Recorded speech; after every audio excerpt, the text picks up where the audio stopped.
हम किस भूमि से जुड़े हैं। मुसलमान होने के बाद भी हमारे पास कव्वाली क्यों है जो नहीं चलती बाकी जगह। अखंड भारत की सीमा के बाहर आज नहीं चलता संगीत,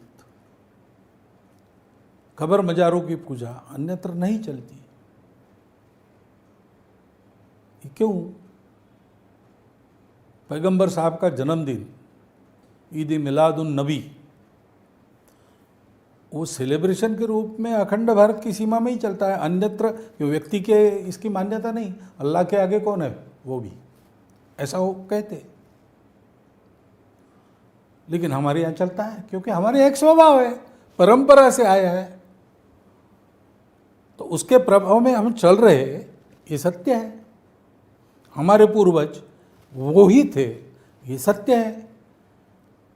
और भारत के बाहर हमारी कोई प्रतिष्ठा नहीं, हम भारतीय ही, इसलिए हमारी भारत की प्रतिष्ठा हमारी प्रतिष्ठा है। मुझे मिले थे रेलवे के टीसी बंगलोर में मिले, बंगलोर से मैं शिमोगा जा रहा था, तो जाफ़र शरीफ साहब थे ना, उनके वो भतीजे, उन्होंने मुझे बताया, तब तक मुझे मालूम नहीं था। उन्होंने कहा देखो हमारे यहाँ ऐसा है कि मरते हैं तो कफन में जब तक वतन की मिट्टी नहीं पड़ती तब तक जन्नत नसीब नहीं होती। तो ओसामा बिन लादेन को सागर में दफना दिया, इसका हो हल्ला बहुत बड़ा हुआ, उसका एक कारण ये था कि वतन की मिट्टी नहीं डाली थी। तो हम अगर बिना भारत के मिट्टी के मर भी जाते हैं तो हमको स्वर्ग नहीं मिलेगा।